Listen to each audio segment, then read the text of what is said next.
నమస్కారం మిత్రులారా, నేను మీ అనూప్ సోని. క్రైమ్ ప్యాట్రోల్లోని ఈ ఎపిసోడ్కి నేనే మీ హోస్ట్ అని. ఇవాళ ఎపిసోడ్ చూద్దాం. ఇవాళ మనం చూడబోయే ఈ కేసు చాలా కన్ఫ్యూషన్ కేస్. మన అందరికీ కూడా ఇది ఒక పాఠం. మనుషుల్లోని అనేక రకం మొహాలు మనం చూడొచ్చు. పోలీసులు మీ భద్రత కోసమే ఉన్నారు. అలాంటి పోలీసుల మీదే దాడి జరిగితే, అలాంటి ఒక పరిస్థితిలో ఒక మామూలు వ్యక్తి పరిస్థితి ఎలా ఉంటుందో ఆలోచించండి. ఒక పోలీస్ ఉన్నత అధికారిని చాలా దారుణంగా తగలబెట్టి చంపేశారు. అండ్ ఆ హంతకుడు పోలీస్ డిపార్ట్మెంట్ మొత్తాన్ని ఛాలెంజ్ చేశాడు. ఈ బ్లాక్ హెడ్లైన్స్లో ఉత్తరప్రదేశ్ పోలీసులు మాత్రమే కాదు, దీంతో పాటు మొత్తం దేశాన్నే కుదిపేసింది.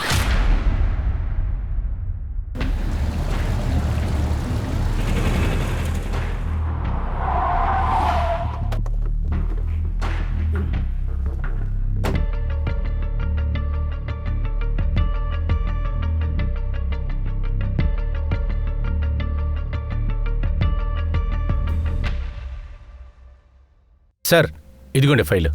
నిన్న రాత్రి మీరు అది అడిగారు కదా, కానీ ఇంటిని సెట్ చేయాలి కదా. కానీ వద్దనకండి, అది మీ ఆంటీ ఆర్డర్. ఈయనే రాజేష్. ఈయన గురించే మీతో నేను చెప్పింది. ఆ రాజేష్, ఈమె కుంజన్, నా కోడలు. ఈమెనే మీరు ట్రైన్ చేయాలి. Good morning sir. ఈయన చాలా powerful officer, cadet academy award winner కూడా. ఇంకా రాజేష్, మీరు నా కోడల్ని ట్రైన్ చేసి తీరాలి. కానీ ఈమె నా కోడలు అనుకొని అబద్ధం ఆడడానికి ట్రై చేయొద్దు. ఇలా చూడు కుంజన్, ఈయన చాలా స్ట్రిక్ట్, చాలా జాగ్రత్తగా ఉండు. అంకుల్ మీ గురించి చెప్తూ ఉంటారు. మీరు నాకు దొరకడం చాలా లక్కీ సార్. పొద్దున్న 7 గంటలకు workout and be on time. Good luck.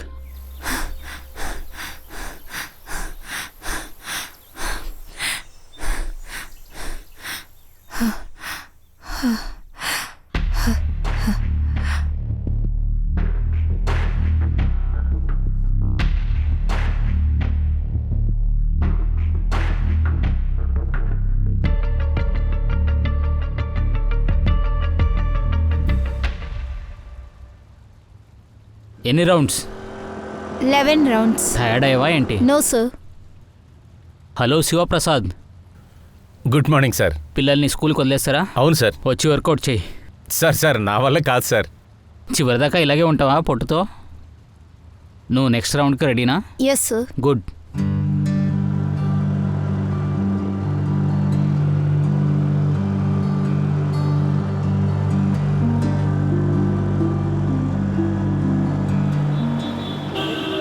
ఆగు, లైసెన్స్ చూపించు. సార్, వీళ్ళు బ్లాక్ చేసి ఏమీ చేయరు సార్. మీరు కావాలంటే చూడండి, ఏం జరగదు. ఇదన్నిటికీ భయపడితే ఆఫీసర్ ఎలాగవుతావు నువ్వు? హే ఆగు, లైసెన్స్ చూపించు. మేడం, లైసెన్స్ ఇంట్లో ఉంది. మీరు ఇంటికి వెళ్ళండి. ఎండలో నుంచి ఎందుకు అంత కష్టపడుతున్నారు? ఇంటికి వెళ్ళి రెస్ట్ తీసుకోండి. అమ్మాయిలతో మర్యాదగా మాట్లాడేది నేర్చుకో, లేకపోతే నేను లోపల పెట్టి ఎరగదీస్తా. లైసెన్స్ తీ, ఇవ్వు. Without helmet. ఇందులో ఫ్యాన్సీ నంబర్ వేరే. లేడీస్ పోలీస్ ఆఫీసర్ దగ్గర నీచంగా మాట్లాడతావు. అది కలిపి ఫైన్ వేయి. Yes sir.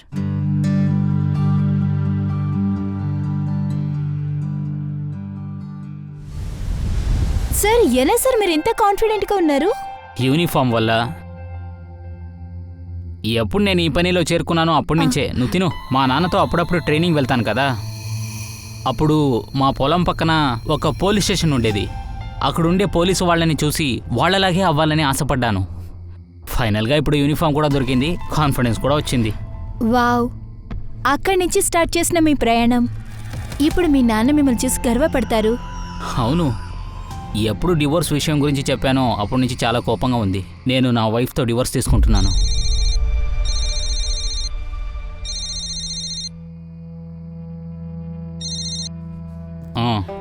ఎక్కడున్నారు? అదెందుకు నువ్వు అడుగుతున్నావు? మీ దగ్గర మాట్లాడడమే వేస్ట్. సోనికి ఈరోజు పుట్టినరోజు, ఇది కూడా గుర్తులేదు కదా? హలో, సారీ, నేను కొంచెం అర్జెంటుగా ఇంటికి వెళ్ళాలి. Okay sir.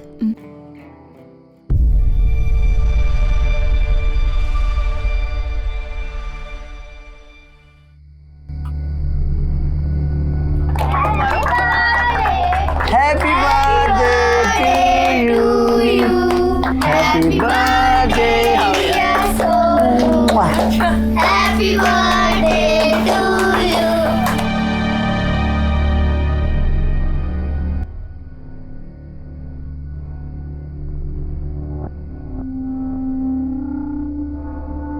పొద్దున్న నేను త్వరగా వెళ్ళాలి.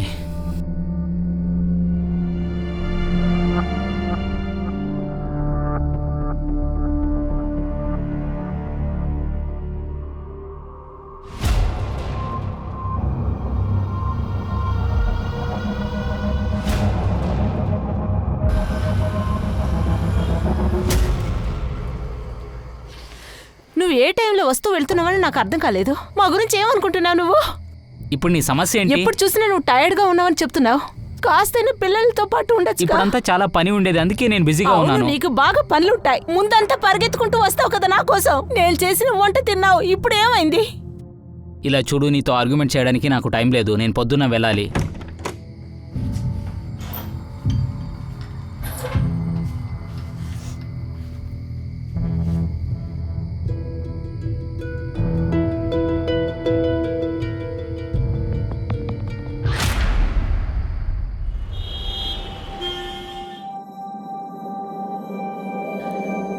హలో, నిన్ను చూడాలనిపిస్తుంది.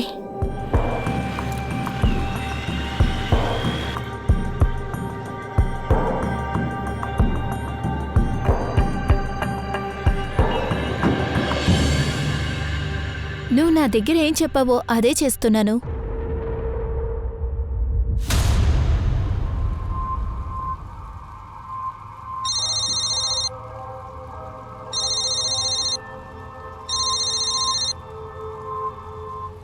ఇప్పుడు నేను చెప్పబోయే విషయం ముమ్మాటికి నిజమైంది. మనం ఏ ఒక్క వ్యక్తిని కూడా పూర్తిగా అర్థం చేసుకోలేం. మొహానికి ఖచ్చితంగా మూసుకేసుకుని ఉంటాడు. ఇప్పుడు ఎవరు కూడా నిజాయితీగా లేరు. రాజేష్ జీవితంలో గత కాలంలో జరిగిన విషయాల్లో జరిగిన ఈ సంఘటన నిజంగా చాలా దారుణమైంది. ఉదాహరణకి చెప్పాలంటే, ఒక దాడి తర్వాత ఒక మామూలు వ్యక్తి జీవితంలో పెద్ద భూకంపమే వచ్చింది.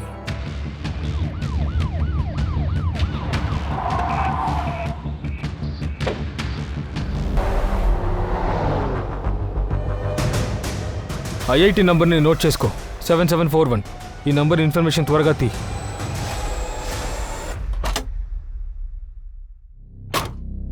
సార్, విక్టిమ్ పోలీస్ యూనిఫామ్ వేసుకున్నారు. ఇది అతని ఐడి కార్డ్. దీని ద్వారా తన ఇన్ఫర్మేషన్ మనం త్వరగా తీయాలి. సార్, బాడీ పూర్తిగా కాలిపోయింది, 90%కి ఎక్కువ. చాలా క్రిటికల్ కండిషన్. పక్కన మొత్తం చెక్ చేశారా? మొబైల్, పర్స్ ఏదైనా? లేదు సార్, ఏం దొరకలేదు. ఇక్కడికొచ్చి ఈ పని ఎవరు చేస్తుంటారు? సార్, ఎవరైనా శత్రువులు చేస్తుండే అవకాశం ఉంది. మీరు పని చేయండి, లోకల్ స్టేషన్కి వెళ్ళి పూర్తిగా ఇన్ఫామ్ చేయండి. మనుషులు ఎవరు లేని చోట ఇది జరిగిందని వాళ్ళకి ఇన్ఫామ్ చేయండి. అండ్ వన్ మోర్ థింగ్, ఈ చుట్టుపక్కల 5 to 6 కిలోమీటర్స్లో మొత్తం అన్నిటినీ సరౌండ్ చేయండి. క్లూ దొరకచ్చు. ఒక పోలీస్ని తగలబెట్టి ఎస్కేప్ అవడం ట్రై చేస్తున్నాడా? ఆ రాస్కెల్ని వదలకూడదు. ఓకే సార్, విక్టిమ్ ఐడి కార్డులో ఒక పేరు తెలిసింది. తన పేరు రాజేష్ కుమార్. కుందినగర్ స్టేషన్లో సబ్ ఇన్స్పెక్టర్గా ఉన్నారు.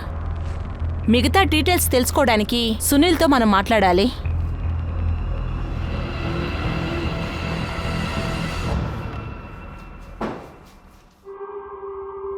Patient is no more. ఆయన చనిపోవడానికి ముందు ఇదేదో రాశారు.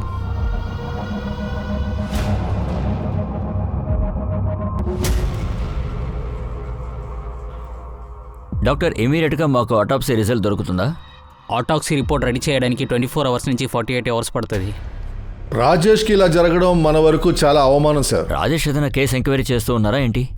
లేదు సార్, రాజేష్ ఛానల్గా సస్పెన్షన్లో ఉన్నాడు. ఆయన మీద డిపార్ట్మెంట్లో ఎంక్వైరీ జరుగుతుంది. అలాగా? ఎస్, కానీ మన ఆఫీసర్ లక్కీ అనే ఒక హిస్టరీ షీటర్ని అరెస్ట్ చేశారు. వాడి దగ్గర 2 పిస్టల్స్ దొరికాయి సార్. విచారణ జరిపిన తర్వాత చెప్పాడు రాజేష్ ఆ పిస్టల్స్ని వాడికి ఇచ్చాడు అని. రాజేష్ అప్పుడు మన స్టేషన్లో ఆర్మ్స్ ఇన్ఛార్జ్గా ఉన్నాడు. లక్కీ ఇప్పుడు కూడా నీ కస్టడీలో ఉన్నాడా? అవును. సరే, కానీ ఈ అమలా ఎవరు? రాజేష్ భార్యే. సరే, మీకేమనిపిస్తుంది? ఎందుకని రాజేష్ ఆ టైంలో ఎవరు లేని చోటుకు వెళ్ళాలి? ఒకవేళ వాడి కేసు గురించి ఏదైనా క్లూ దొరికిందేమో, లేదా ఎవరినైనా కలవడానికి వెళ్ళాడా, కానీ కరెక్ట్గా ఏమీ చెప్పలేం. Excuse me. ఆ లక్కీని ఎంక్వైరీ చేయడానికి పర్మిషన్ తీసుకోండి. అలాగే రాజేష్ ఇంటికి సెర్చ్ వారెంట్ తీసుకోండి. అది తీసుకుని వస్తున్నాడు సార్. ఒక ముఖ్యమైన బ్రేకింగ్ న్యూస్. ఉత్తరప్రదేశ్లో ఉన్న వారణాసి నుంచి అక్కడ ఒక సబ్ ఇన్స్పెక్టర్ని ప్రాణాలు తీయాలనుకున్నారు. ఆ సబ్ ఇన్స్పెక్టర్ పేరు రాజేష్ కుమార్. మన రిపోర్టర్స్ వల్ల విషయాన్ని త్వరగానే అందిస్తాము. సార్, రాజేష్ కుమార్ ని ప్రాణాలతో తీయాలని ఎవరో ప్రయత్నించారని మాకు సమాచారం వచ్చింది. మీరేమనుకుంటున్నారు సార్? సార్, ఇది పర్సనల్ లైఫ్ వల్ల జరిగిందా, ఇంకేదైనా కేసుతో లింక్ ఉందా? చెప్పండి సార్. ఎస్ఐ రాజేష్ హత్య నిజంగానే మమ్మల్ని ఆశ్చర్యానికి గురి చేసింది. కానీ ఒక్క విషయం మాత్రం నేను ఖచ్చితంగా చెప్పగలను, ఆ హంతకుని నేను తప్పించుకోనివ్వను, సార్, ఇంకా పట్టుకుంటాను. ఒకే ఒక క్వశ్చన్ సార్. సార్, రాజేష్ మిమ్మల్ని- హత్య వల్ల ప్రెస్ వాళ్ళు డిపార్ట్మెంట్ ని చింపేస్తున్నారు. మన వాళ్ళకే ఇక్కడ క్రైమ్ జరిగింది, అందరూ చూస్తూ ఉన్నారు. ఈ కేసులో నాకు వెంటనే ప్రోగ్రెస్ కావాలి. గీత, క్రైమ్ లొకేషన్ కి వెంటనే టీంతో వెళ్ళాలి. ఏది వదలకుండా మొత్తం వెతకాలి. Yes, sir. అండ్ మీరు అమలాని ఎంక్వైరీ చేయండి, బాగా ఎంక్వైరీ చేయండి, ఇల్లు మొత్తం సర్చ్ చేయండి. అండ్ ఇక ఈ కేసు పూర్తయ్యేంత వరకు ఎవ్వరూ లీవ్ తీసుకోకూడదు. Is that clear? So sir,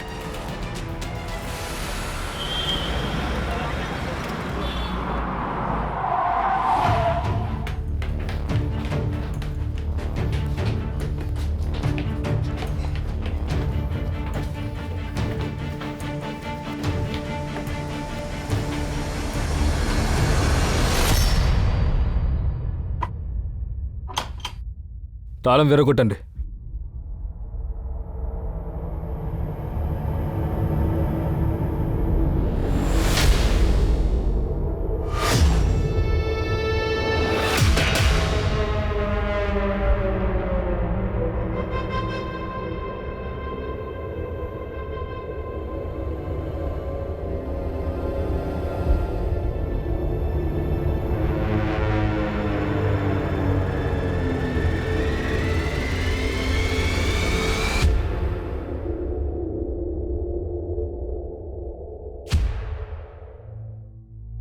Rajesh వాళ్ళ భార్య అమలా ఏరి?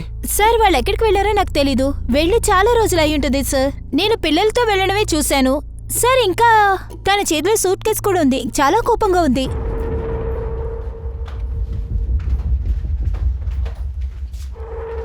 ఆ. సార్, తర్వాత రాజేష్ని కూడా అడిగాను.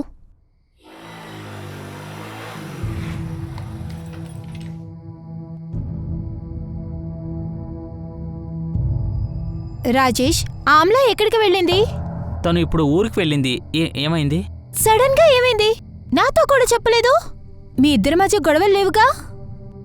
అదంతా ఓకే, కానీ సడన్గా అది అక్కడ వెళ్ళాలని ప్లాన్ చేసింది, అందుకే చెప్పకుండా వెళ్ళిపోయింది. నాకు అనుమానంగానే అనిపించింది. ఇంతకు ముందు ఆమ్లా బటాయే ఎప్పుడే వెళ్ళలేదు. సార్, ఇంకొక విషయం, భార్యాభర్తల మధ్య గొడవ వస్తే భార్య అమ్మింటికే వెళ్ళాలి, అత్తింటికి కాదు సార్. మీ మధ్య ఎందుకు గొడవ అయింది? గొడవ గురించి వదిలేండి. దేనికి గొడవ పడ్డారో నాకు తెలీదు సార్.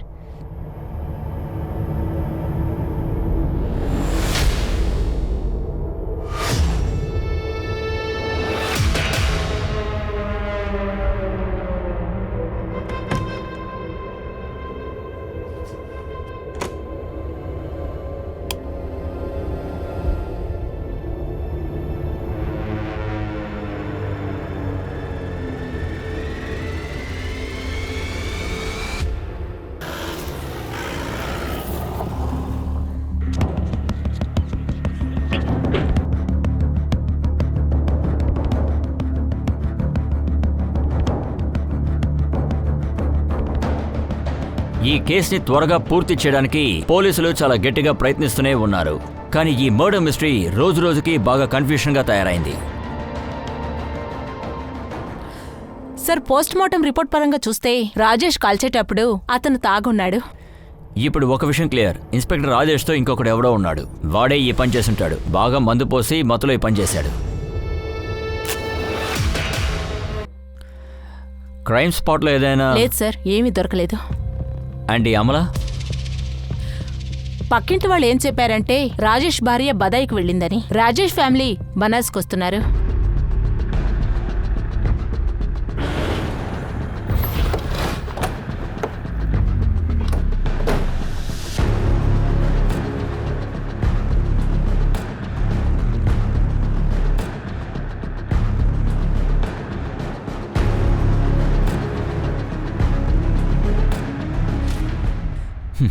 ఎస్ఐ రాజేష్ని చంపడానికి నీకు ఎవర్రా సుపారీ ఇచ్చింది?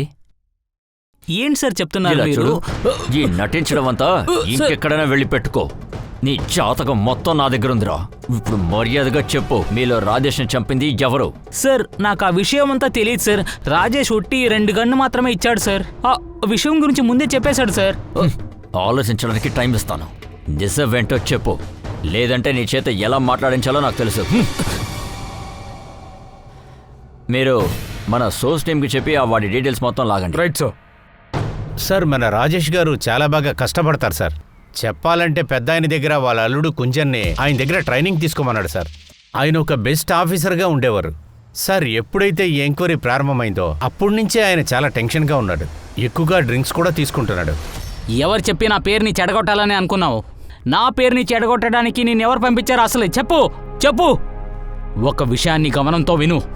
నిజాన్ని నేను ఎలాగైనా కనిపెట్టేస్తాను. ఈ సమస్య నుంచి నువ్వు బయటపడాలంటే ఎలాగైనా చెప్పాల్సిందే. నేను ఎలా చేయమని చెప్పింది ఎవర్రా? చెప్పు. రాజేష్ రాజేష్ చెప్పు. రాజేష్, నువ్వు వాళ్ళతో ఇప్పుడు మాట్లాడలేవు. ఒక విషయం మర్చిపోకు, నువ్వు ఇప్పుడు సస్పెన్షన్లో ఉన్నావు. తర్వాత ఇదేంటి, నువ్వు తాగేసి స్టేషన్కి వచ్చావా? మీరందరూ ఒకటయ్యారు కదా. మీరు ఎలాగైనా ఉండండి, కానీ నేను చెప్పేది సరిగ్గా వినండి. అసలు నా యూనిఫామ్ని ఎవరూ లాక్కోరు.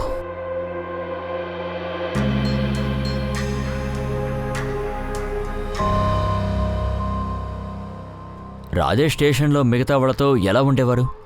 మిగతా వాళ్ళ అందరి దగ్గర బాగానే మాట్లాడతారు సార్. కానీ అభయ్ గారికి ఆయనకి కొంచెం కూడా సెట్ అవ్వదు సార్. నన్ను చూసి ఏంట్రా చెప్పావు? రేయ్, ఏంటని నేనేం చెప్పావు? చెప్పాను? చెప్పు. రేయ్, నిన్నే అడిగేది, నేనేమన్నాను? చెప్పు. రేయ్, చెప్పమంటాను కదా. ఒకసారి వాళ్ళిద్దరూ కొట్టుకున్నారు సార్. రాజేష్ గారు చాలా కోపంగా ఉన్నారు. ఎవరు చెప్పినా ఆయన వినలేదు సార్. కానీ దానికి కారణమేంటో తెలీదు. కానీ ఈ గొడవ గురించి ఊరందరికీ తెలిసింది. అవును, గొడవ నిజమే, కానీ అతని గురించి నేను తప్పుగా ఏం చెప్పలేదుగా. అంటే స్టేషన్లో వాళ్ళందరికీ తెలుసు సార్. రాజేష్ సురేందర్ సార్ కోళ్ళు కుంజన్తో చాలా టైం స్పెండ్ చేశాడు. దాని గురించే నేను అడిగాను. రాజేష్కి అతని భార్యకి ఎప్పుడు చూసినా గొడవలే సార్. ఆ గొడవలకి అతనే కారణం. ముందంతా పరిగెత్తుకుంటూ వస్తావు కదా నా కోసం. నేను చేసిన వంట తిన్నావు, ఇప్పుడు ఏమైంది? అది మాత్రమే కాదు, మన కానిస్టేబుల్ కుంజన్ ఇంట్లోంచి రాజేష్ గారు బయటికి రావడం అందరూ చూశారంట. సరే, రాజేష్ కథంతా ఓకే, మీ కథ చెప్పండి. మీ ఇద్దరికి ఏంటి సార్ ప్రాబ్లం? సార్, పెద్ద గొడవలు ఏమీ లేవు సార్. ఒకే వర్క్ ప్లేస్లో కాంపిటీటర్స్ దగ్గర ఎటువంటి పోటీ ఉంటుందో అంతే సార్. కాంపిటీటర్సా? సరే, ఆ గన్స్ మ్యాటర్లో రాజేష్ ఇన్వాల్వ్మెంట్? వాడి లైఫ్ స్టైల్ చూస్తే ఎవరైనా చెప్తారు సార్. వాడి ఈ విషయంలో ఖచ్చితంగా ఇన్వాల్వ్డ్ అంటారు. వాడి ఖర్చు వాడి ఆదాయానికన్నా ఎక్కువ. సార్, మీ కోడలు ఇప్పుడు ఎక్కడున్నారు? తనకి యాక్సిడెంట్ అయింది, అందువల్ల తను లీవ్లో ఉంది. నా హోమ్ టౌన్ లక్నోలోనే ఉంది. సరే కానీ కుంజన్ గురించి అడుగుతున్నారేంటి? సారీ సార్, మేమేం విన్నామంటే మీ కోడలు రాజేష్ చాలా క్లోజ్గా ఉండేవారు. చూడండి, రాజేష్కి పెళ్ళయింది, పిల్లలు కూడా ఉన్నారు. ఇక కుంజన్ బాగా చదువుకున్న తెలివిగల అమ్మాయి. అటువంటి విషయం జరిగినట్టుగా నాకు తెలియట్లేదు. ఒకవేళ అటువంటి విషయం జరిగినా కూడా అదేంటో విచారణ జరిపి క్లియర్ చేస్తానని మీకు తెలీదా? క్షమించండి, రేపు నేను కోర్టుకు వెళ్ళాలి. నేను బయలుదేరుతాను.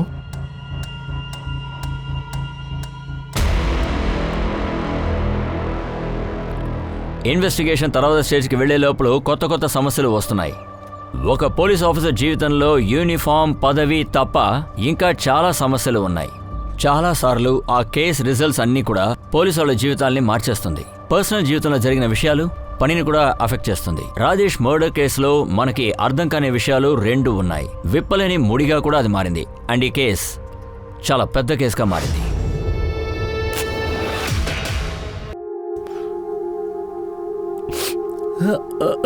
రాజేష్ అతని భార్య మీతోనే ఉన్నారు కదా సార్?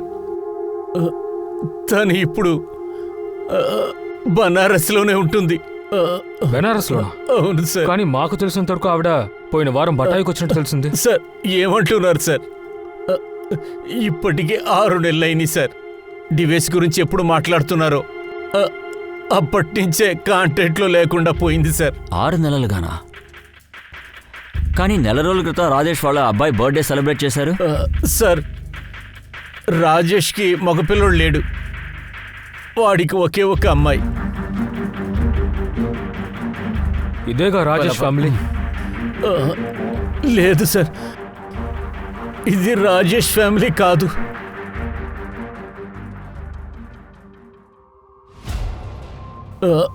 ఈవిడ పేరు నీలం సార్.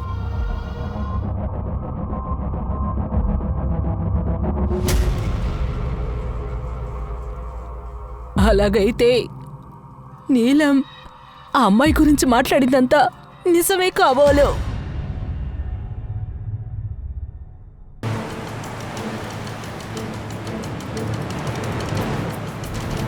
పేరుకు మాత్రమే మాకు పెళ్ళయింది. స్టార్టింగ్లో ట్రైనింగ్ జరిగింది, అందుకు 3 నెలలకు ఒకసారి ఇంటికి వచ్చేవారు. పింకీ పెద్దదైన తర్వాత నన్ను బనారస్కి రమ్మని చెప్పి. అయ్యో, నీకు తెలుసు కదా గవర్నమెంట్ పని ఎంత టైం ఉంటుందని. క్వార్టర్స్ దొరికిన వెంటనే నిన్ను పింకిని ఖచ్చితంగా తీసుకెళ్తాను. నాన్న మీ బెల్ట్. అరే నా బంగారం, రా రా రా రా రా రా రా రా, నీకొక ముద్దివనా? ముందంతా పింకీకి ఒంట్లో బాలేదంటే కాల్ చేసిన వెంటనే ఆయన వచ్చేవారు. అప్పుడంతా అది మారింది. నాకు చిన్న అనుమానం ఉండేది, ఏదైనా దాస్తున్నారేమో అని. నీలం, నువ్వు ఎప్పుడు బనారస్కి వచ్చావు? పింకీ ఎక్కడా? పిన్ని ఇంటికి, వాళ్ళ ఇంటికి వెళ్ళింది. నేను కొంచెం బిజీగా ఉన్నాను, నువ్వు ఇప్పుడు వెళ్ళు, నేను సాయంత్రం వచ్చేస్తాను. కానిస్టేబుల్ అన్నయ్య చెప్పారు మీరు పోలీస్ కాలనీలో ఉంటున్నారని. అవును.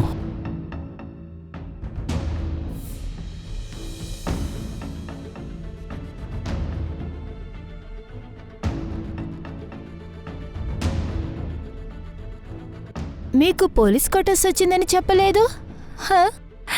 అలా అయితే పింకీ స్కూల్ స్టార్ట్ అయ్యేటప్పుడే ఇక్కడ మారిపోదాం. నేను నీ దగ్గర చెప్పాలనుకున్నాను కానీ మర్చిపోయాను. అది మాత్రం కాకుండా నాకు ఇప్పుడే క్వార్టర్స్ దొరికి.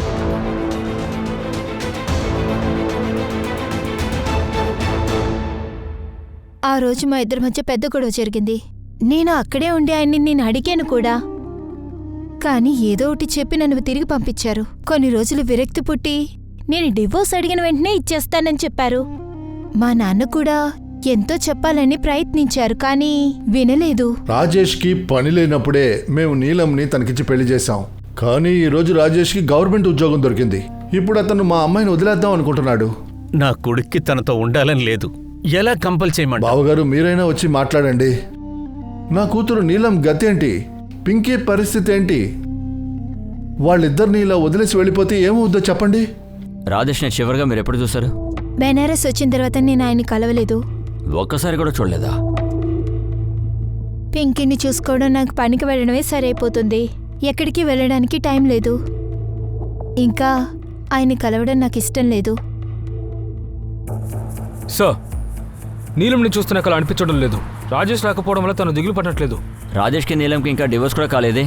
రాజేష్ చనిపోతే డైరెక్ట్గా బెనిఫిట్ అయ్యేది నీలమే కదా. కానీ సార్, నీలం మన సస్పెక్ట్ లిస్ట్లో ఉందా? తప్పకుండా.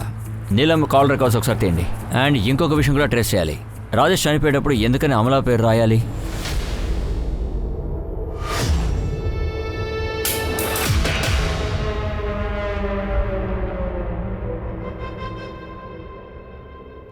ఒక మనిషికి చాలా రకాల ముసుగులు ఉంటాయని అంటూ ఉంటారు కదా. కొన్నిసార్లు అతనికే తెలియకుండా పోవచ్చు. మన రాజేష్కి ఎన్ని ముసుగులు ఉండాలి? ఒకవేళ నీలమే రాజేష్ భార్య అయితే మరి అమల ఎవరు? అమల అనే పేరుని రాజేష్ చనిపోయే ముందు రాశారు. ఇది ఒక క్లూ అయింటుందా? లేదా రాజేష్ అమలాన్ని తలుచుకుని దిగులు పడ్డారా? లేదంటే తన్ని ఎవరు చంపారో అన్నది రాజేష్ రాసి చూపించారా?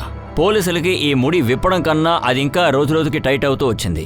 ఏ అమలానైతే ఇప్పటి వరకు పోలీసులందరూ కలిసి రాజేష్ భార్య అని అనుకున్నారో తన భార్య కాదు. సరే, తను ఎవరు? ఇప్పుడెక్కడుంది? ఈ హత్యలో తనకి ఏదైనా సంబంధం ఉంటుందా? ఆలోచించండి. ఇలా ఎన్నో ప్రశ్నలు. కానీ పోలీసులు మాత్రం వాళ్ళకి దొరికిన ఇన్ఫర్మేషన్స్ అన్నిటినీ కలిపి చూస్తున్నారు. సార్, ఒక విషయం తెలిసింది. ఆమ్లా రాజేష్ పెళ్ళం కాదు. ఏంటి? Yes sir. ఎన్ని రోజులు మన కంట్లో మట్టి కొట్టాడు సార్ వాడు. ఇటువంటి ఎన్ని కథలు చెప్పి మనల్ని మోసం చేశాడో తెలియట్లేదు.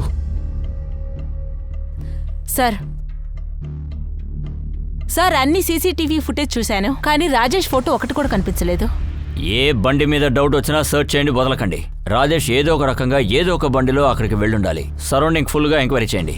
సార్, ఇందులో ఒక విషయం కూడా అర్థమైంది. లక్కీ ఇల్లు కుందన్ నగర్ స్టేషన్ నుంచి కొంచెం దూరంలోనే ఉంది. అయితే సరే, మీరు ఆ లక్కీ వాళ్ళ ఇంటికి వెళ్ళండి. అలాగే సార్. సార్, మేము అమలా పిల్లల గురించి విచారించాము. అమలా పిల్లలు ఏ స్కూల్లో చదువుతున్నారో అందులో నాన్నగారి పేరు రాజేష్ అని లేదు, సంజయ్ గోల్ అని రాసింది. నేను సంజయ్ గురించి కూడా విచారించాను. అతను బ్యాంకులో పనిచేస్తున్నారంట. నేను స్టేషన్కి రమ్మన్నాను.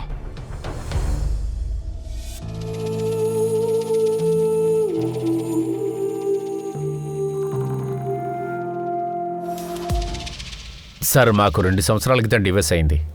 అమలాకి మా అమ్మగారికి మధ్య కొంచెం కూడా సెట్ అవ్వలేదు సార్. ఇద్దరినీ కలపాలని నేను ఎంతో ప్రయత్నించాను. ఎలాగోలాగా సరిచేద్దాం అనుకున్నా, కానీ తను వినలేదు. అమలా, నీకు ఎప్పుడు ఏది కావాలన్నా నువ్వు వెంటనే నాకు ఫోన్ చేస్తే చాలు. నీకా? అదెలా? డివోర్స్ అయిన తర్వాత నాకు హక్కా? నువ్వు టైంకి డబ్బు పంపిస్తే చాలు. అమ్మకి మందులు మాత్రం తీసివ్వాలని పాత కథలని నువ్వు మాట్లాడకు. అప్పుడు నేను కాదు, కోర్టే నిన్ను పిలిచి మాట్లాడుతుంది. అర్థమైందా? సార్, నేను అమలాన్ని పిల్లల్ని చూడటానికి అప్పుడప్పుడు ఇంటికి వెళ్తాను. అలాగొకసారి వెళ్ళినప్పుడు, రే బాబు, అమ్మ ఎక్కడరా? అమ్మ లోపలే ఉన్నారు. అలాగా? అదంతా ఇప్పుడే తెలుస్తుందా అదంతా నీకు నీకు? ఇప్పుడే మాట తెలిసిందా? చెప్పనా? ఏంటి? అలాగా? ఇలా చేస్తే జాలీగా ఏంటి? ఉంటుంది. అవును. ఇంత మాట్లాడుతున్నావు, గిఫ్ట్ ఎందుకు తాలేదు? ఏమంటున్నావు? పెళ్ళయ్యి ఒక పిల్లుందా? వాడు నీకెలా తెలుసు? ఇక్కడే పక్కనే ఉన్నాడు. పాపం ఒక్కరోజు నా భోజనం తినకపోతే కష్టంగా ఉంటుంది. అందుకనే నేను ఇంటికే పిలవాలనుకుంటున్నాను. అంతే, అప్పటినుంచి ఇక్కడే తింటున్నాడు. తర్వాత సంజయ్, నీకు తెలుసు కదా నా చేతి వంట ఎలా ఉంటుందో. ఆల్రెడీ పెళ్ళైన వాడితో ఉన్నావంటే నీకేం దొరుకుతుంది చెప్పు? తర్వాత ఆ పిల్లలు వాళ్ళ గురించి ఏదైనా ఆలోచించావా? ఇదంతా చూశారంటే ఏమవుతుంది? సంజయ్, పిల్లల కోసమే నేను ఇలాంటి స్టెప్ తీసుకున్నాను. రాజేష్ గవర్నమెంట్లో పనిచేస్తున్నాడు. 2 పిల్లల భవిష్యత్తు సేఫ్. నాతో ఉండడానికి వాళ్ళ పెళ్ళాన్ని కూడా డైవర్స్ ఇవ్వడానికి రెడీగా ఉన్నాడు. సార్, అమలాకి చాలా పట్టుదల ఎక్కువ. ఎవరు చెప్పినా వినదు. అప్పుడు కూడా ఇప్పుడు కూడా అలాగే ఉంది. నేను తీసుకున్న నిర్ణయం తప్పు కాదు సార్.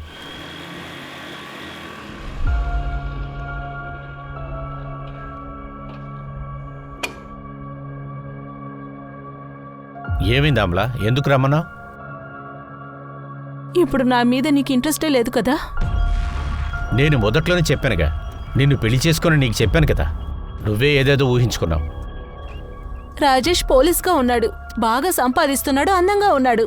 ఈ వయసులో 2 పిల్లలున్న నాకు రాజేష్ కన్నా బెటర్గా ఇంకెవరు ఉంటారు? నేను నీతోనే ఉన్నానుగా. రాజేష్ నా కోసం తన భార్యని పిల్లల్ని వదిలేసి వచ్చాడు. కానీ నువ్వేం చేశావు? మీ అమ్మ కోసం నన్ను ఒంటరిని చేసావు కదా. ఇప్పుడు పిల్లల స్కూల్ ఫీజు కూడా కట్టాలి. ఇప్పుడు నేనేం చేయాలో అర్థం కావట్లేదే. ఈ ఖర్చులన్నీ ఎలా మేనేజ్ చేయాలో తెలియట్లేదు. సరే, నువ్వు బాధపడద్దు. రేపే నీ అకౌంట్కి నేను డబ్బులు పంపిస్తాను. మీరు చివరిగా అమలాని ఎప్పుడు చూశారు? నేను కలిశానని చెప్పలేను, కానీ 2 రోజుల క్రితం ఫోన్ చేసింది. ఎవరో ప్రాపర్టీ డీలర్ నెంబర్ ఒకటి అడిగింది. నేను కూడా నెంబర్ని పంపించాను, కానీ దాని తర్వాత నేను కలవలేదు సార్. నాకు ఈ డీటెయిల్స్ అన్ని ఫుల్గా కావాలి సార్. ఇస్తాను సార్. నంబర్ చెప్పు. మీరు ఆ ప్రాపర్టీ డీలర్తో ఫుల్గా మాట్లాడండి. ఒకసారి స్ట్రైట్గా వెళ్ళి కలుద్దాం. Right sir.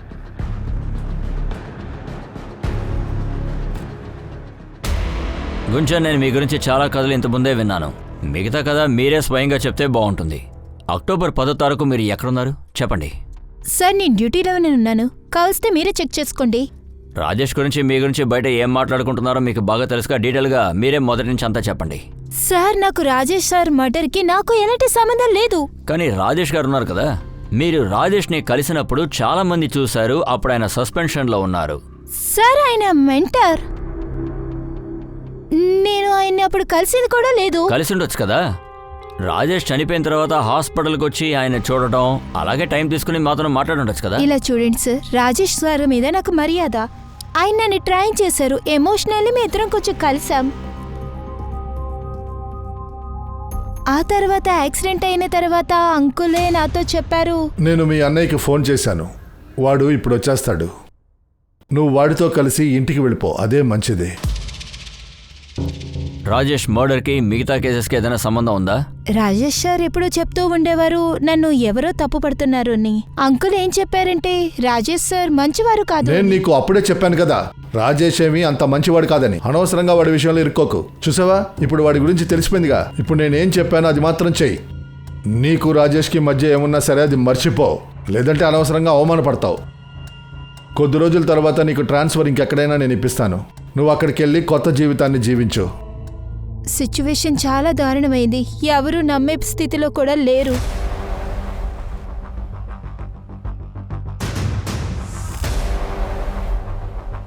ఇతన్ని గుర్తుపట్టగలవా? ఈవిడ కొన్ని రోజుల క్రితమే ఇక్కడికి అద్దెకొచ్చారు. అడ్రస్ ఏంటి? రాసివ్వు.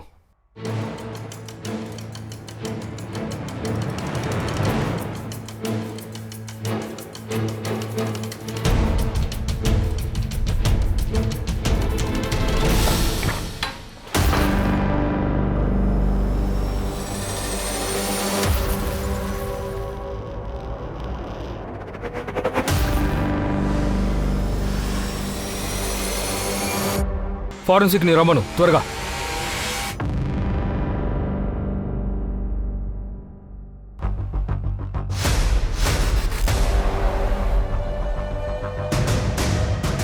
అక్టోబర్ 10వ తారీఖు ఈయన ఇక్కడికి రావడం మీరు చూసారా? చీకటి పడిందంటే ఎవరు ఇటు పక్కకి రారమ్మా.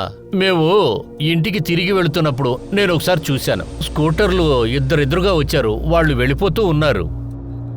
మీరు వేరే దాని గురించి చెప్పగలరా? స్కూటీ గురించి, పిల్లల గురించి?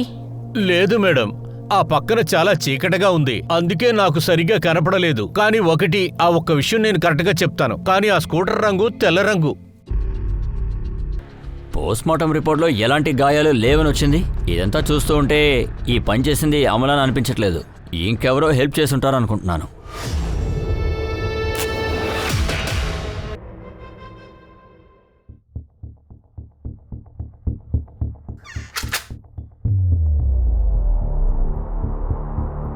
మీరు ఎవరండి? ఇంతకుముందు ఎవరు నాకు ఇన్ని డబ్బులు ఇవ్వలేదు. మీరిక్కడ కొత్త? అవును. ఆయన ఎప్పుడు రిలీజ్ అయ్యి వస్తారు? మీరే కదా చెప్పారు 1 నెలలో బయటకు వచ్చేస్తారు అని. అలా అని నీతో ఎవరు చెప్పారు? రాజేష్ని ఎందుకని చంపారు? ఎందుకంటే మీరు ఆయన తప్పుడు కేసు ఇరికించింది ఆయనకు తెలిసిపోయింది. మేము ఎవరిని చంపలేదు సార్. మేము ఎవరిని అబద్ధపు కేసుల్లోనూ ఇరికించలేదు. కానీ లక్కీ ఇంట్లో డబ్బు ఇచ్చింది మాత్రం మీరే కదా, నిజం చెప్పండి. అవును సార్, అది సునీల్ సార్ చెప్పినందువల్లే చేశాను. కానీ ఇదంతా నేను ప్రమోషన్ కోసమే చేశాను. అది నేనే చేశానని మీ దగ్గర ప్రూఫ్ ఉందా? రాజేష్ తన ఉద్యోగాన్ని కాపాడడం కోసం తన దగ్గర ఉన్న రిపోర్ట్స్ అని ఇవ్వడానికి సిద్ధమయ్యారు సార్. సో మీరు టైం వేస్ట్ చేయకుండా నిజం ఏంటో మీరే చెప్తే మంచిది. నాకేమనిపిస్తుందంటే మిమ్మల్ని ఇలా చూడాలని అనిపిస్తుంది. సరే, నేను వెళ్తున్నా.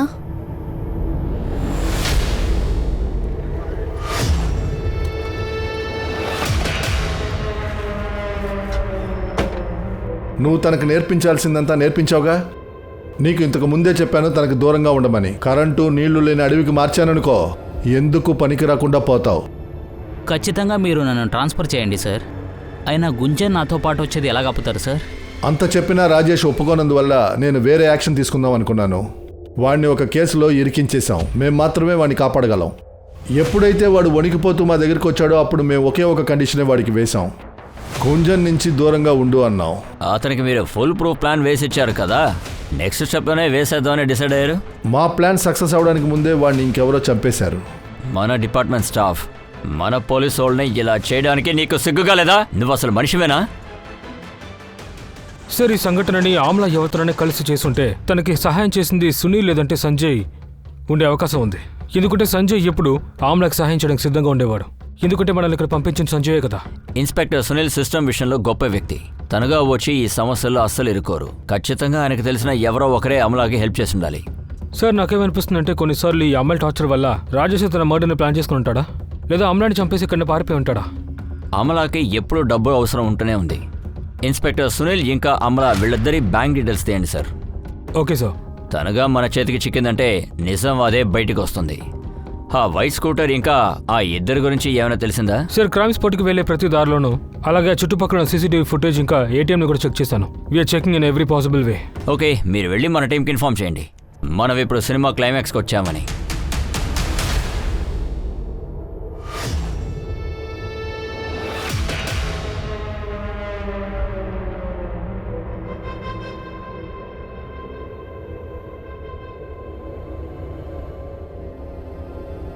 అమ్మా కోడలా, పిల్లల్ని తీసుకుని మా ఇంటికి వచ్చాయమ్మా.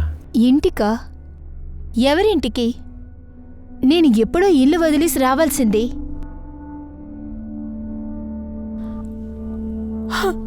అలాంతా చెప్పకమ్మా. ఈ బిడ్డ రాజేష్ ఆఖరి గుర్తు. చివరిసారిగానా? ఇదే సిటీలో నా పాపతో ఒంటరిగా ఉన్నప్పుడు మీ ప్రేమ ఏమైపోయింది చెప్పండి. పని వెతుక్కునేటప్పుడు ఒక్కొక్కడు ఎలా చూసేవాడో నాకు తెలుసు. ఒక అమ్మాయి ఒంటరిగా ఎలా బతుకుతుందో మీకు తెలుసా? మీకది తెలీదు. మీరిక్కడ మాట్లాడించాలు, వెళ్ళండి. పోలీసులు ఎంక్వైరీని చాలా ఫాస్ట్గా నడుపుతూ వచ్చారు. ప్రతిరోజు ఒక్కొక్క విషయం బయటపడుతూనే ఉంది. ఒక్కోసారి ఏమనిపిస్తుందంటే రాజేష్ మరణంలో ప్రొఫెషనల్ యాంగిల్ ఉన్నట్టు అనిపిస్తుంది, ఒక్కోసారి ఏమనిపిస్తుందంటే అది పర్సనల్ అని. ఈ కేసుని ఎంక్వైరీ చేసి ఇది ఒక చక్రవ్యూహంగా మారింది. పోలీసులకు అప్పుడే ఒక షాకింగ్ న్యూస్ దొరికింది. ఈ చక్రవ్యూహం స్పీడ్ని అది రెట్టింపు చేసింది.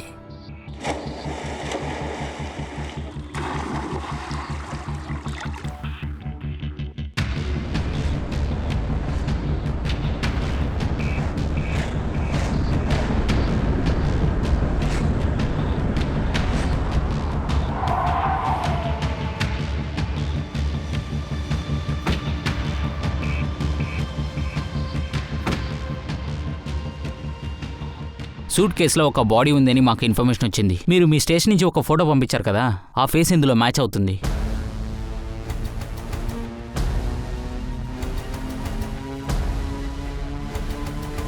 ఏంటయ్యా కేసు ఉన్నట్టుండి యూటర్న్ తీసుకుంటుంది? అమలానే హంతకురాలనుకుంటే ఇప్పుడు తను విక్టిమ్గా మారిపోయింది. సరే, ఆ లేక్కి చుట్టూ ఉన్న ఏరియా మొత్తాన్ని సరౌండ్ చేయండి, అందరినీ ఎంక్వైరీ చేయండి. అంత పెద్ద సూట్ కేసులో డెడ్ బాడీని తీసుకెళ్లారు, ఖచ్చితంగా ఎవరైనా చూసుంటారు. Right sir. కానీ పిల్లల్ని తలుచుకుంటే భయంగా ఉంది. వాళ్ళకి ఏమైనా అయ్యుంటే కనుక.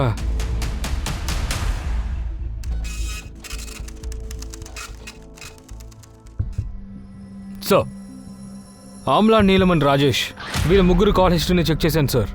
సర్ప్రైజింగ్లీ వీళ్ళ ముగ్గురు కాల్ లొకేషన్ ఒకే చోట చూపిస్తోంది. ఈ కథ వెళ్లే తీరుని బట్టి చూస్తే ముగ్గురు కలిసి ఉండే అసలు అవకాశమే లేదు. నీలమే అమలా అండ్ రాజేష్ని ఫాలో అయింటుంది అనుకుంటున్నాను. గత కొన్ని రోజులుగా నీలం లొకేషన్ వేరే వేరే ప్రదేశాలు చూపిస్తోంది. ఒకవేళ ఫోన్ని మార్చేసి ఉండొచ్చు, లేదా మర్డర్కి ముందు జరిగిన విషయం ఉండొచ్చు. సార్, డిఎన్ఏ ప్రకారం ఆ ఇంట్లో అమలా బ్లడ్ కాకుండా రాజేష్ బ్లడ్ కూడా ఉంది. ఇద్దరి బ్లడ్డా? కానీ హంతకుడు వేరే విధంగా ఇద్దరిని ఎందుకని చంపాడు? సార్, నీలం ఇంకా కుంజనకే తనని చంపడానికి మోటివ్ ఉంది. నీలంకి ఆమ్లా గురించి తెలుసుంటుందేమో, అందువల్ల వీళ్ళిద్దరిని చంపడొచ్చుగా. అయితే ఆ అమలా పిల్లలు ఎక్కడున్నారు? ఒకవేళ ఇలా కూడా జరగండొచ్చు. సంజయ్ అమలాని ఆ పిల్లల కోసం చంపుంటాడేమో, కాపాడడానికి రాజేష్ వచ్చుంటే అతన్ని కలిసి చంపేశాడేమో. కానీ సార్, ఆ ప్రాపర్టీ డీలర్ అడ్రస్ మనకి సంజయ్ ఇచ్చాడు. నేను చూడలేదు, కానీ కొన్ని రోజుల ముందు నాకు ఫోన్ వచ్చింది. ఏదో ఒక ప్రాపర్టీ డీలర్ నెంబర్ ఒకటి ఇవ్వమని చెప్పింది. You're right. మనకి సాయం చేసే వాళ్ళని అనుమానించకూడదు, కానీ సాయం వేరేదైనా ఉద్దేశంతో చేసిండొచ్చు కదా. సస్పెక్ట్ లిస్ట్ నుంచి అసలు ఎవరు తప్పించుకోలేరు. సార్, అందులో మా తప్పేమీ లేదు. అడిగిన దానికి మాత్రం సమాధానం చెప్పు. మాకు సమాచారం అందింది, సూట్ కేసుతో ఒక అతను ఇక్కడికి వచ్చాడంటగా. అవును, అయినా అది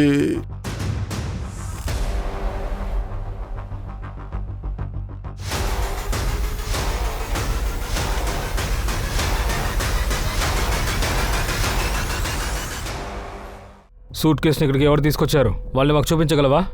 చెప్పగలను సార్. వాళ్ళు మీ వాళ్లే సార్. అంటే అంటే పోలీసు వాళ్లే సార్. ఆ తర్వాత వాడే నీళ్ళలోకి సూట్ కేసుని విసిరేశాడు సార్.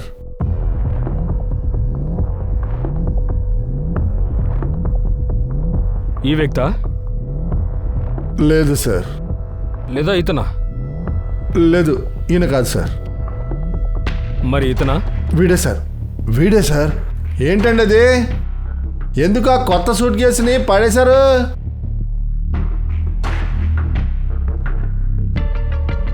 అదంతా పాత బుక్ అండి. ఇంట్లో అలాగే ఉన్నా కూడా బయట పాడేస్తే పాపం అవుతుంది కదా, అందుకే నీళ్ళలో విసిరేశాను. అమలాని చంపింది రాజేషా? మరి రాజేష్ని చంపింది ఎవరు? అసలేం జరుగుతోంది? సార్, పోస్ట్మార్టం రిపోర్ట్స్ ప్రకారం రాజేష్ మరణం ఆమ్లా చనిపోయిన 5 గంటల తర్వాతే జరిగింది. సార్, ఒక సీసీటీవీ ఫుటేజ్ దొరికింది. సార్, వైట్ స్కూటర్లో ఇద్దరు వెళ్తున్నారు, కానీ ఫుటేజ్ అంత క్లియర్గా లేదు. చూడండి. ఆ తర్వాత నాకు ఎంకే రోడ్ ఫుటేజ్ దొరికింది. ఇందులో స్కూటర్ నెంబర్ క్లియర్గా ఉంది. ఎవరి మీద రిజిస్టర్ అయిందో వాడు కరెక్ట్గా చిక్కుకున్నాడు. మీ మొబైల్ లొకేషన్ నా చోట దొరికింది సార్. రాజేష్ని ఎక్కడైతే చంపారో అక్కడ. నిజం మొత్తం చెప్పారంటే మీ శరీరానికి ఎలాంటి ఇబ్బంది ఉండదు.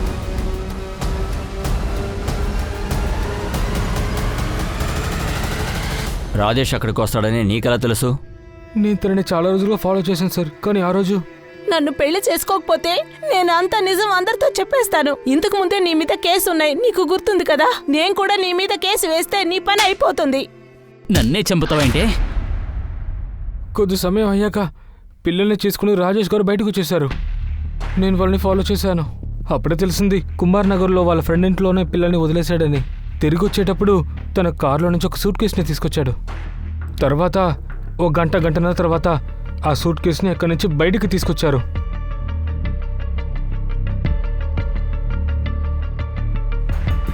నాకెందుకో తప్పు కనిపించింది. అందుకే నా ఫ్రెండ్కి కాల్ చేసి రమ్మని చెప్పాను. ఇంకప్పుడు మేము రాజేష్ బండిని ఫాలో అవడం మొదలుపెట్టాము.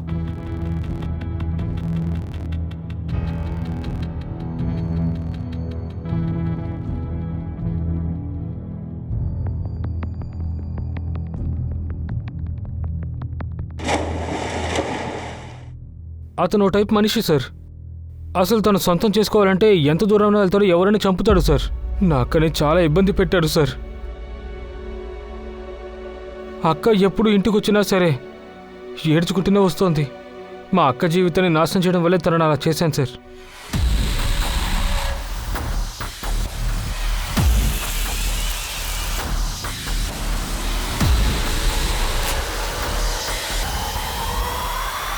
ఒకటి ఆలోచించావా? మిగతా వాళ్ళని శిక్షించాలనుకుని నిన్ను నువ్వే శిక్షించుకున్నావు. నీ కుటుంబానికి ఇదొక పెద్ద శిక్ష తెలుసా?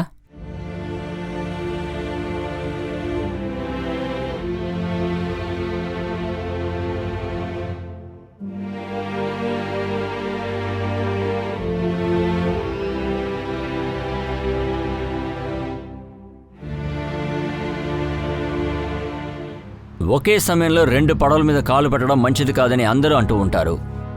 రాజేష్, అమల వీళ్ల కథలో ఇది నిజమైంది. రాజేష్ జీవితం 3 రకాలుగా పేలిపోయింది. ఒక ముసుగేసుకుంటే మనిషి కొంచెం సేపే సంతోషంగా ఉండగలడు. ఆ కాసేపు సంతోషంగా ఉంటాడు, కానీ ఈ సంతోషం ఎక్కువ కాలం కొనసాగదు. కానీ ఆ తర్వాత ఒక భయం, వణుకు అనే పేరుతో యూటర్న్ తీసుకుంటుంది. ఆ సమయంలో అది అతిపెద్ద నేరంగా మారే అవకాశం ఉంది. తన జీవితాన్ని ఇంకా మిగతా వాళ్ళ జీవితాన్ని నాశనం చేసి ఈ కథలో ఇద్దరు ఆయుధంలా మారిపోయారు. తన అవసరాన్ని తీర్చుకోవడం అనేది ఒక మామూలు విషయమే, కానీ మనం ఆ సమయంలో ఏది తప్పో ఏది ఒప్పో అర్థం చేసుకోవట్లేదు. దాని రిజల్ట్ గురించి మనం అసలు ఆలోచించట్లేదు. చివర్లో మన నాశనానికి మనమే కారణమైపోతున్నాం. ఇదే వాస్తవం. నేను మీ అనూప్ సోని ఈ ప్రస్తుతానికి సెలవు తీసుకుంటున్నాను. తర్వాత ఎపిసోడ్లో నేను మిమ్మల్ని మళ్ళీ కలుస్తాను. అప్పటి వరకు వేచి ఉండండి. ఆ కేసు కూడా ఆసక్తికరంగానే ఉంటుంది. గుర్తుంచుకోండి, నేరానికి మనకి ఉన్న దూరం ఒక దారం అంతే. అలర్ట్గా ఉండడం మనకే మంచిది. జాగ్రత్తగా ఉండండి, సురక్షితంగా ఉండండి. జై హింద్.